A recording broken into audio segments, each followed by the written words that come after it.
Hello guitar lovers, we have a new lesson, but this lesson is for all beginners who do not know how to play the F major scale.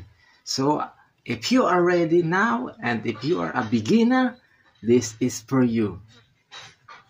We start from F, this is the F note, F, G note, open A, then B flat, then C, then open D, and then